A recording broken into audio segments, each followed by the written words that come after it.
அனைவருக்கும் இனிய காலை வணக்கம். ஆண்டாள் அருளிய திருப்பாவை பாசுரம் 27 இன்று பார்க்க உள்ளோம். ஆண்டாள் தன் திருப்பாவின் முதல் பாசுரத்தில் நாராயணனின் பெற்றோரான நந்தகோபாலன், யசோதை இவர்களை மகனே எங்களுக்கு பறை தருவாயாக என்று அழகாக பாடியிருப்பாள். தன் இரண்டாம் பாசுரத்தில் இந்த மார்கழி நோன்பு எவ்வாறு இருக்க வேண்டும் என்று அதற்காக பாடியிருக்கிறாள். நெய்யுண்ணோம் பாலுண்ணோம் நாட்காலே நீராடி மையிட்டு எழுதோம் மலரிட்டு நாம் முடியோம் என்று விரதம் இருக்கும் முறைகளை பற்றி விவரித்திருப்பாள்.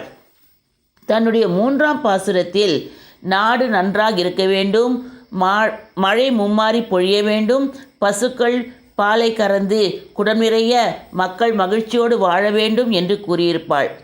4, 5, 6, 7 பாடல்களில் மழை பொழிய வேண்டும், விடியல் காலை பொழுது எப்படி இருக்கும், புல்லும் சிலம்பினக்கான் என்றும் சங்கநாதம் கேட்கிறது என்றும் வானம் எப்படி வெளுத்து வருகிறது, எருமைகள் மேய்க்க சென்று விட்டன என்று கூறியிருப்பாள்.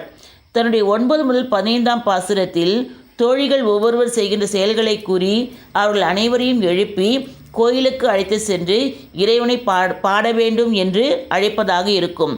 தன் 16வது பாடலில் தோழிகளை எழுப்பி குளித்துவிட்டு நீராடிவிட்டு கோயில் வாசலுக்கு சென்று வாயில் காப்பாளனே கோயில் காவலனே எங்களுக்கு உள்ளே சென்று இறைவனை தரிசிக்க அனுமதி தருவாயாக என்று கேட்பது போல் அமைந்திருக்கும்.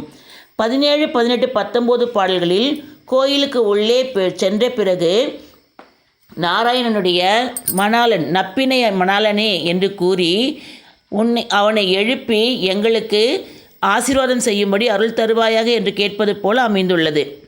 20 முதல் 25வது பாடல்களில் இறைவனுடைய பெருமைகளை கூறி நரசிம்ம அவதாரம், வாமன அவதாரம், கிருஷ்ண அவதாரம் என அனைத்தையும் கூறி இறைவன் செய்த லீலைகளை பற்றி விளக்கி அப்படிப்பட்ட இறைவனே நாராயணனே எங்களுக்கு பறை தருவாயாக, எங்களுக்கு அருள் தருவாயாக என்று கேட்டிருப்பாள். 26ஆம் பாடலில் நாங்கள் உங்களை பார்த்து பாடிவிட்டோம், எங்களுக்கு தர வேண்டிய பரிசு பறையும் விளக்குகளும் விதானமும் தந்து அருள் புரிய வேண்டும் என்று கேட்டிருப்பாள். இன்று பாடல் 27ஐ நாம் பார்ப்போம். 27ஆம் பாசுரம். கூடாரை வெல்லும் சீர் கோவிந்தா உன்தனை பாடி பறை கொண்டு யாம் பெரும் சம்மானம் நாடு புகழும் பரிசினால் நன்றாக சூடகமே தோள்வளையே தோடே செவிப்பூவே பாடகமே என்றனைய பல்கலனும் யாமணிவோம் ஆடை உடுப்போம் அதன் பின்னே பார்சோறு மூட நெய் பெய்து முழங்கை வழிவாரா கூடியிருந்து குளிர்ந்தேலோர் எம்பாவாய். இப்பாடலின் பொருள்: கூடாரை வெல்லும் சீர்கோவிந்தா, பகைவரை அழிக்கக்கூடிய மேன்மைமிக்க குணமுடைய நாராயணனே, உன்னை பாடி பறை கொண்டு நாங்கள் வந்திருக்கிறோம்.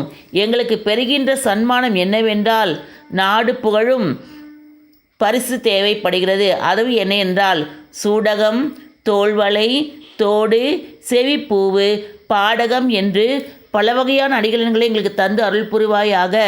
அதை நாங்கள் அணிந்து கொண்டு நல்ல ஆடைகளை உடுத்தி கொண்டு அதன் பிறகு பால் சோறு மூட நெய் பெய்து முழங்கை வழிவார அதை கூடியிருந்து நாங்கள் அனைவரும் உண்போம்.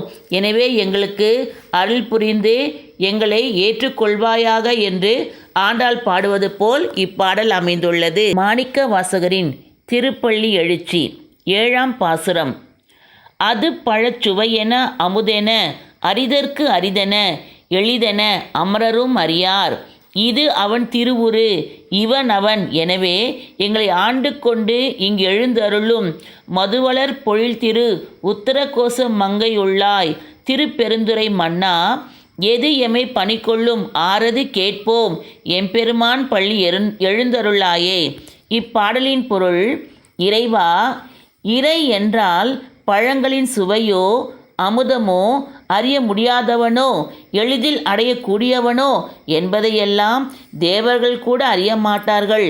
இதுவே உன்னுடைய திருவுருவம் என்று உணரும்படியாக எங்களை ஆட்கொண்டு எழுந்தருள்கின்ற சோலைகள் நிறைந்த திரு உத்தரகோச மங்கையுள் வாழ்கின்ற இறைவனே, நீ எங்களை ஆட்கொள்ள நாங்கள் என்ன செய்ய வேண்டும் என்று கூறுவதற்காகவாது நீ பள்ளி எழுந்தருள்வாயாக என்று சிவனை பார்த்து கேட்பது போல் அமைந்துள்ளது.